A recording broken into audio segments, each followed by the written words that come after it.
What's up, guys? Welcome back to the Overcast Podcast. My name is Ken Dono, and joined with me is my co-host, Billy Kyle. Now that I'm thinking about it, I think that you did the intro last time. We try to switch every time. One person does the intro, the other person does the outro. We're just leaving it like that. That is how it's staying. That is it. That was your intro right there. All right, so you know what? Let's get this out of the way. Sponsor Skywatch.ai. Always got to shout them out. They've been a great sponsor over the past they have been fantastic. 6 episodes. Really have had some good conversation with them. Why don't you tell them a little bit about what Skywatch is? Absolutely. So Skywatch AI is an on-demand insurance app that provides you liability insurance for your drone, whether you're a commercial pilot or a recreational pilot. You can pre-plan your flights, or you can plan to fly just as I do every day. Just open up the app and choose the correct coverage for my area, pay the hourly fee, and I'm good to go. You can download it on Android or iOS. I would highly suggest you check it out. Yeah, it's sweet. And, so I'm doing these shopping centers, photographing them, and doing this 2D mapping. And some of they're all owned by the same company, but they all kind of have like their own rules and regulations and stuff. And the one requires that I have insurance, which is standard. I don't mind that. But they also require that I call the police before I go. I need to call the local police station and tell them that I'm flying. That makes sense. That's not uncommon. I used to hear that from commercial pilots inspecting power lines, that they have to let the local authorities know that what they were doing. I found it weird. I've never had to do that in the past before. Well, I mean, I guess as drones become more of a standard in society for like normal operations where humans used to be able to do the work, that's going to be something that we may have to face. Obviously, rest the concerns of people around us. Yeah, it makes sense. So our topic today, 5 drone tips. I feel like think about like every drone video online. It's like 5 drone tips. We're doing the most basic topic ever. I know, but 5 is just a magical number. I like 5. It's like 5. You got 5 fingers, so it just makes good sense to me. It's always like 3 or 5. One of those. I mean, if you want to do 3 for a time's sake of things, I know how busy you are. I'm fine with doing 5. I feel like I could do 10 if you want to do 10. No, I don't want to do 10 because I want to go to Steak and Shake after this. Isn't it Shake? What did you said? Steak is Steak and Shake. Steak and Shake, man. You said Shake and Steak. All right. No, I didn't say Shake and Steak. What did I say? What did I say, guys? Steak and Shake? You tell me in the comments. I'll make fun of you while I'm editing this. All right, anyway, so that's fine. So 5 drone tips, right? There's so many of these different areas surrounding drones, like flying your drone better, taking better footage, piloting your drone more safely. So we really want to focus on getting the best footage, right? Because I mean, that's what we both do. We shoot video. Sometimes I take photos, but the biggest thing is shooting video. So 5 tips for taking better drone video, and these are things that both Ken and I use when we're flying, when we're getting our footage, whether we're shooting commercially or recreationally, and it's things that really make the difference. Because I look back at some of my videos when I was actually just first flying my drone, like back in 2016. Same. Atrocious. Horrible. So there's a couple of tips, right? And I think the first one, we were sitting here talking like, all right, what's going to be our 5 tips? And the one that we both agreed on instantly was slow down and think about your video before you shoot it. So there's all this planning that goes into actually shooting your video. I mean, I know that for me, for like the videos I shoot, like tutorials, they're all scripted. But then whenever I get somewhere and I want to shoot a footage video, I show up, I scope out the area, and I usually can envision the shots before I even put my drone in the air. So that's good to save some battery. But also, you end up going out, and I did this tonight. Before we are shooting this podcast, I was out flying, and I shot all my night footage with a sunny white balance. My white balance was way too high. Yeah, well, and that's not the first time that we've talked about slowing down, because I remember sitting on a rooftop with you and you just had to chuck a whole mess of night footage because you had an ND filter on there, if you recall. Yeah, and it was like an ND8 filter. It was crazy. Oh, it was bad. I was flying all night, and I was like, man, my footage is like really dark. I've got no idea what's happening. And you know what makes that story even worse? I probably landed to change like 2 or 3 batteries, and like I still didn't even know. Sucks, man. And what happened was too, we were going to go fly somewhere after that, so we had to charge the batteries, wait, and I wish we would have caught that sooner. But I've done that too. And this goes for anything though. This slowdown tip goes for even filming if you are thinking about creating yourself a channel, because let's face it, a lot of our people that we interface with day to day that follow us, they want to have their own channel to have an outlet to share their media, their travels, their, footage with their friends, family, whomever. So it also goes for like this right here. There's a lot of prep in what we do here. We have to make sure our exposures are set right, our shutters are set, and that's all things that go into making a good drone video, is really slowing down. I like to pre-plan my shots. I even go as far as, before I go out flying, I score a soundtrack before I fly. So I sort of have a beat in my head to fly to. And sometimes I'll even go as far as to have my AirPods in and just listen to the music. So as I'm making the motions, I'm shooting to edit. You want to shoot your videos to edit. Like however you shoot it, that's how you're going to edit it. So that's probably like the biggest tip I can suggest. Shoot to edit. Yeah. Always. Yeah. So sometimes I'll listen to a song so much. Like I find a song I like, I'll say, okay, I want to use a song, and I put my AirPods in, I listen to it in my car. I mean, I probably listen to it like 100 times, and by the time I'm ready to make the video, I'm like, man, I hate this song. Why did I ever think I was going to use it? But we've all been there. I get that point too, even dealing with like houses I'm doing. It's like I'll listen to something repetitively, and then you just sort of like play it out in your mind. But by the time it's all said and done, you're like, damn. Yep. I'm over it. It's like that. What's that Ariana Grande song? Making eggs, it's something bacon eggs. Is it making eggs? I don't listen to Ariana eggs? Grande, so you just exposed yourself. I don't care. I am a closet Ariana Grande fan. So now I will like, take it for your images, like shooting video and stuff. It's always great to look through those settings. I mean, your exposure, you are always changing on the fly, but white balance is something huge you want to check. White balance is huge. That can make or break footage. It really can. And if you shoot like an off white balance when you're taking photos, it's a little bit different because you can easily correct that in Photoshop. But another thing, kind of stemming away from shooting video and still staying on this topic of making sure you check before you fly, your return home altitude. I mean, all of your settings, you want to go through and check. Because sometimes when you do an update on your drone, it will set everything back to some sort of like default setting. So you really want to make sure you go through. Exactly. And another thing that I will do ahead of time is obviously, one, make sure my resolutions are configured the way I want them before I fly. But mainly I go through and turn all my tools on. The histogram, you want to make sure you're shooting in grids, because obviously it's a rule of thirds. And I mean, that to me is one of the biggest things, is have all my tools turned on. Because the last thing you want to do is get to the location. You're always excited to get your drone up in the air and fly. And then you're sitting there fumbling around, trying to get, things turned on. And it's a battery waster. It's a time waster. And sometimes when we go out to fly, it could be around that golden hour. So you have a limited amount of time to get your drone up in the air. Yeah, no, totally agree. From ND filters to flight settings to camera settings, I mean, almost create like a little checklist for yourself if you're just starting out. I know that, I used to use like a pre-flight checklist, as crazy as it sounds. I'm sure there's other people that use it, but I just got to the point where I'm so trained, I can just go through and just hit everything that I need to, but still there's mistakes that are made, like the ND filter. So that's the first tip, right? I think that, slowing down before you get your drone in the air is nice, because if you put it up there, you're also wasting battery. And if you have 3 batteries, it's a good amount, but you're still only got a limited amount of time that you can be in the air. Exactly. So the second tip, I would say, is to ditch the automatic flight modes and fly manually. I don't know how many times I've said this, and I don't know how many people out there actually use those automated flight features, because I see a lot of great videos people are taking, and it looks like it's something that couldn't have been done with the automated flight features, only something that's done manual. But if you're looking at a video, you can look at something and say, wow, that was definitely done automatic. Like, you can just tell. Yeah, the movements are a little bit more jerky, and they're just more robotic. But I would highly suggest, if you're not already comfortable with it, fly 100% manual.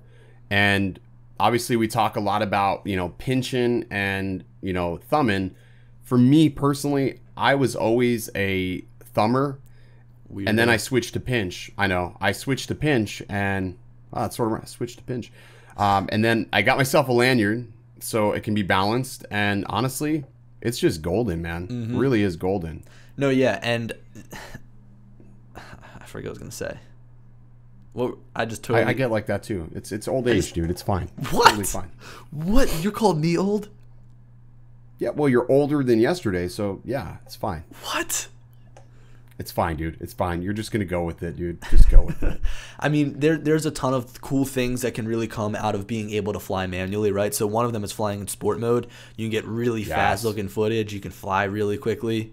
But there's a caveat to that, though, with the Mavics. Like, you got to be careful to make sure you're in sport mode, hit your shot first, because remember, the gimbal's going to flip down. It could ruin your shot. I hate that, too. Drives me nuts. The thing that I try to do, and this is not like for every scenario, but if you fly backwards, you're not going to have that issue. The gimbal will stay. You can even look upwards a little bit if you need to. And what's cool is, and depending on what you're at, like if you're shooting something that's static, like a scenery, like a tree or something like that, you can always reverse the footage if you want to make it look like you're going forward. Exactly. People forget that you can always reverse footage in post to make it look like you were going. The only time when that doesn't work is like if there's traffic or people, then it just doesn't work. But a lot of times I will fake somebody out by just reversing the footage, and that works for me. If there's ever any sort of motion inside your shot, you really can't do much about reversing it, which sucks. Unless if you're going for a specific style or something. Yeah, and that could always look cool. In fact, there was one where I took a shot, and this is one of the first videos I made. I took a shot, and I sort of was like going downwards. I was like, oh, it'd look better if I went upwards, so I reversed it. And after I uploaded it to YouTube, I see in like the top right corner, there's people walking backwards. I'm like, oh, I hope nobody notices that.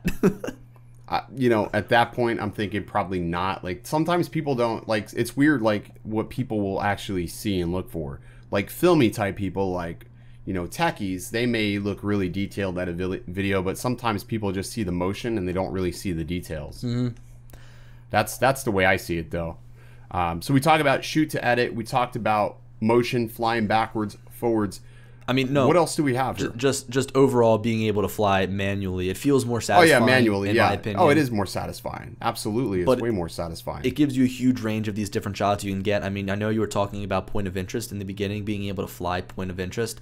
Well, I say point of interest, but having more of a, just have a target. Have a suspect to target. Because, if you just go taking off and you fly over a woods, like I think of like my favorite thing to fly, and I don't get to fly them very much here, but are stacks. Like when you were like, yeah, we got abandoned stacks everywhere. I'm like my eyes lit up, because it's like, okay, you now have something that, one, you're not going to lose connection around the backside because it's narrow enough where you still can maintain full control. It's not like a building or something like that.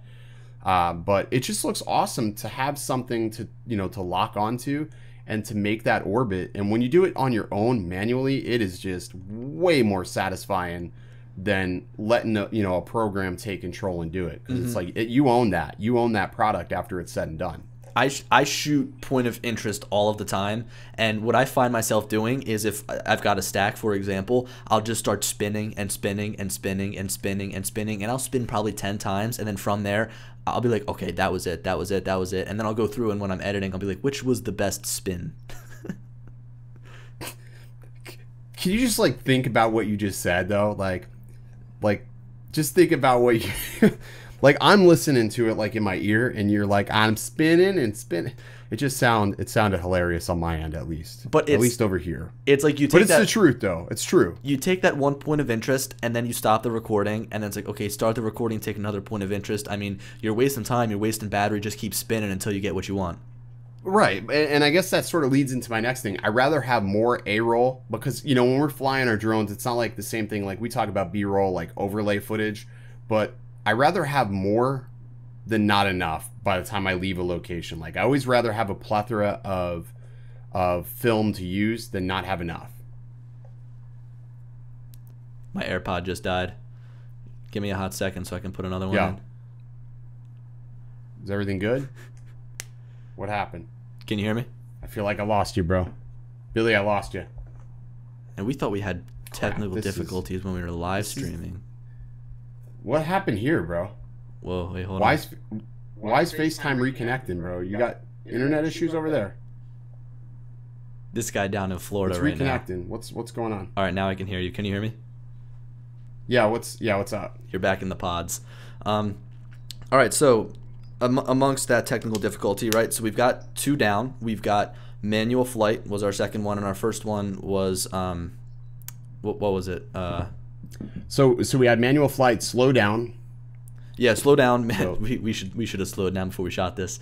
Slow down, manual flight. And here's one, and it's kind of a heated topic amongst people, but I would say always shoot in 4K. If you can, shoot in 4K. yes. So I made Whoa. He is not the one to talk because he would always shoot in 1080p. All the time, 1080 60, 1080 60, 1080 60, 1080 60. Whoa. Kyle, slow your roll, dude. Slow your roll. Let me explain. For one, I was at a limitation of the camera. Two, I did like the 60 frames per second look, but if you're going to shoot, okay, so I like to take 60 frames per second, dump it in a 24p timeline because it just makes a really buttery smooth transition, and you have much more frames to work with, so it just inherently looks smoother. So I made a mistake recently. I just said, well, the Mavic can't shoot 60 frames per second 4K, so I put a 2.7K, I put it in 2K, we'll say, dropped it to 60 frames per second, and it was crazy noticeably softer footage from the zoom. It looked terrible. Now I don't know why I did that because I usually use the Evo, but I needed a tighter shot and I didn't feel like cropping in on the footage, so I just said screw it, I'll use the Mavic. And yeah, always shoot in 4K because you can always downscale to 1080, like if you just want to upload in 1080, but always shooting in 4K. Obviously, if you have a Mavic 2 Pro, you also have an option of shooting an H.265 for the codec, or I should say the container, really, but that's the codec. I think or 264. Don't they both have 265? I thought they do, but I think isn't there a mode that makes you shoot in 265? So if you're shooting D-Log-M, it has to be H.265. Right. So I would always recommend, if you can, shoot an H.264 just because it's less taxing on your computer. Like, I'm not gonna lie, 265 brings my computer to its knees like crazy, but it is half the file size, but it does take twice as long to export. So yeah, it's really strange because I get some people saying that they have problems with their H.265 footage, but for me, I don't have any issues on my computer. So it's all about going out, taking like a quick video with H.265. You can even do it inside. Yeah, take that. You got to do it in off, blips. Take that footage off and just see how it looks on your computer. If the H.265 footage looks, or if it doesn't, like if it's not compatible with your editing software, if it's just a pain to edit, even though it's a smaller file size and it's a higher efficiency codec, for some people it just doesn't work. So it's all about testing it before you go out. Now, another thing with 4K, and this is especially true with drone footage, you can punch in, but the good thing is like with these drones, we can't get as close as we want to some objects. Now, if you fly with optical avoidance turned off, like I do most of the time, you're able to get pretty close to things. But a lot of people are like, oh, I wish I had the Mavic 2 zoom. But if you've got a drone and you shoot in 4K, you're able to crop in and still retain all of that image quality, all the pixels, if you export in 1080p. And if you're flying a stack, you can be 50 feet back and make it look like you're 25 feet close. Right. Exactly. You don't have to have a two different focal lengths. And I do the same thing, like I said, using the Evo. It's a really wide angle lens, but I want to make the shot look tighter. There's a lot of times where I will punch in. Matter of fact, I've done that to correct like horizon tilt. I'll punch in and you have to. You got to throw an offset in there. Does anybody really notice that? No, you wouldn't, unless if you were the one that was creating the project, which in that case I made the corrections to whatever I needed at that point, which is fine. I think another thing too for better footage, and this is maybe a little bit more on the advanced line of life. Is this like a fourth tip? Are we going to number 4 now? Or yeah, we're gonna go to number 4. I'm gonna do bonus round. Try to shoot in log. Shoot in log or shoot in decine-alike. Now these drones have really small sensors, so for me, and especially when I was in Vegas, it was really super bright out, like brightest I've ever seen. I had the maximum ND filter that I could on, which was an ND32. It was still noticeably bright to try to keep that frame rate and shutter rate just double. I shot in decine-alike, brought it back into post, and the colors just from the desert just naturally just popped. A little bit of adjustments, took a little bit of time to do it, and I was able to really get some really stellar results as long as my exposure was right. I got really poppy, nice, contrasty footage, which just looked really appealing. So I like log. I really think that if you want to step your game up as far as footage goes, you need to be shooting in log and practicing with it. Practice. Yeah, and another great thing about it is when you end up color correcting it, or I guess should I say when you end up using something like the Mavic 2 Pro with D-Log M, you get access to 10-bit color and you get access to HDR video.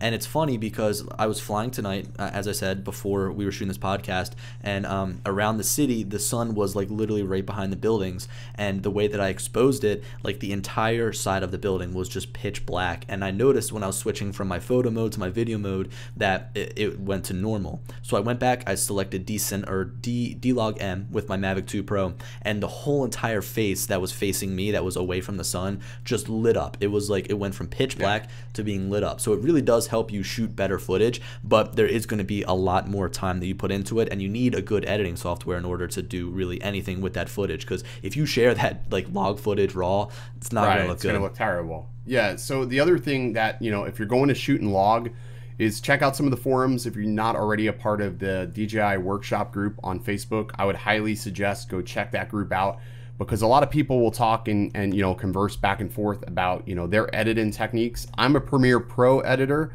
and then I guess I'm the yin, he's the yang. He uses Final Cut. So like for the both of us, it works well, because you need to be versed in either or platform we're talking about. So like when we're talking about, you know, tips and tricks, we want to speak to the population and the masses. And obviously not everybody's going to be a Mac fan. Not everybody's going to be a PC fan. So for those that use PC, I use Premiere Pro. I love it.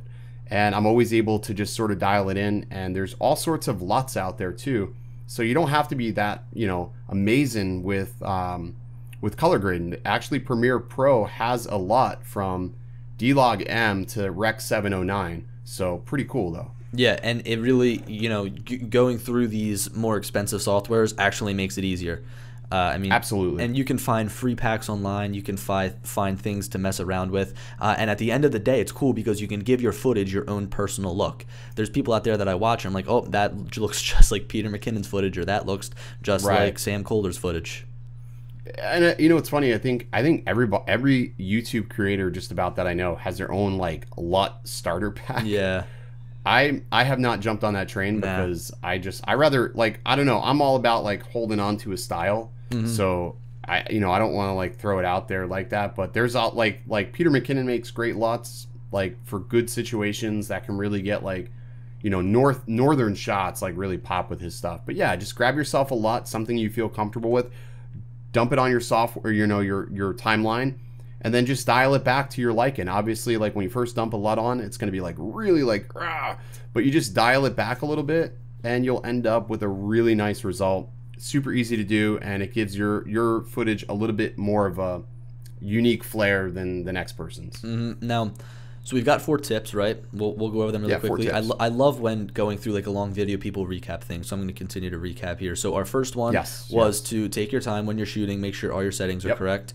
We also talked about flying manually. We also talked about shooting in a high resolution, the highest resolution you can, which is pretty basic. We talked about shooting in log. That's a little bit more of an advanced tip, but I feel like a good amount of the people that have been following us for a while are getting ready or are at that level where they want to start becoming a little bit more advanced with their drone flying. Now I've got a 5th tip, and I actually wanted to make an entire video about this whole entire tip, and it's about flying with complexity. So when you look at a drone shot, okay, there's a lot of the staple drone shots of like people just like flying straight up or flying straight over something. I like to do 3 levels of movements within my drone shots. And I know that we've talked about this before, and I know that I've probably said it in a couple of videos and just people who I've talked to. So essentially 3 levels of movement, whether that's flying forwards, pitching the gimbal downwards, and raising my drone up. There's your 3 levels of movement right there. So, you know, you've got movement in every single way. And if you can combine that with like moving traffic or moving people or moving water, then it just takes it over the top. You kind of have that 4th element.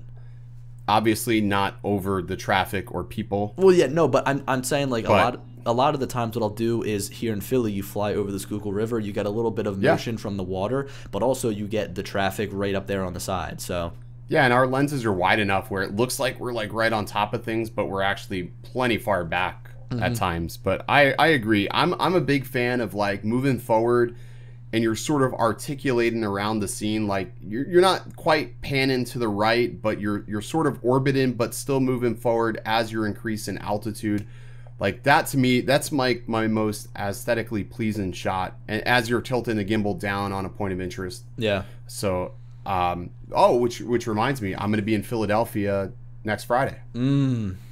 Well, let's announce something right now there, buddy. Let's do it. We are going to do a drone. So what challenge. did you challenge? What did you challenged me? You challenged me. So I challenged him to some sort of drone battle, right? And we're still trying to work out the details, but I think it's cool if you and I try to, like, we'll show up to a spot and we'll be like, whoever gets the best looking footage wins. And then you can put your stuff on my channel or on your channel. I'll put my video on my channel, and then people can vote or whatever. We'll figure all the kinks out. But I think it'd be cool to like do little like races too, right? So if we go back there where the stack was, we can be like where we're standing. We'll say, all right, from here we've got to race to set the drone up. We've got to get it all calibrated. We've got to get it in the air, fly down, go around the stack, and bring it back. Like that's something that I think would be cool. That's gonna be an unfair challenge for you. Why? Because I'm gonna have the smart controller in my hand. I'm still gonna beat you. No, you're not gonna beat me. Yeah. How are you gonna beat me? I'll fly with no controller. No, I mean no phone in my controller. I don't know.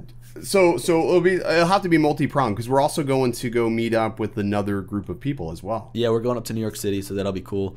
And that'll be cool. Flying in New York is so tough, but there's a couple places where it's pretty totally legal. Yeah. Yeah, it's pretty acceptable. And also, we're probably gonna go do some regular photography too, just with our regular cameras. Yeah, I know. I gotta get regular photography because what is it? It's Elliot that just always ends up with the most ridiculous like photos that you want to put on your wall. Yep, I know, they're beautiful. Yeah, they're just gorgeous. So I'm really excited to get up there and do some street photography. Yeah. So again, just to recap, guys, I think my biggest one, I should have even put this first, was complexity. I think that flying complexity will make you stick out. I mean, you look at some of these drone videos and they're just like, all right, that's kind of cool, but at the end of the day, if you can do something that sets yourself apart, that's really the best tip that I can give you, is to do something different. That's the hardest part nowadays, because if you think about it, things are getting really saturated and hard right now. I know. Like, it's like we've almost seen it all at this point. So it's going to be exciting to see newer things, different things. But I think that's going to do it for this video. We're coming up on almost 29 minutes, man. Yeah, man. Well, it was a good episode. I feel like that went by pretty fast, but it did go by quick. And Friday, man, we're going to be filming live episode. Well, not live, but we're going to be filming in the same location. Yeah, we could probably do some sort of live stream together too, but that'll be cool because he'll be here in Philly. We're going to shoot some episodes together because that was a lot of fun in Vegas when we were together. I think everybody loved that. Dude, Vegas. I think the best part of Vegas was Baccarat, man. Or not Baccarat. What did we play? We played roulette. Yeah. All right. Anyway, the best guys, thank you for stopping by. Episode 8 coming to a close, and as always, peace. Yeah, and tell people. Subscribe. See ya. That was it.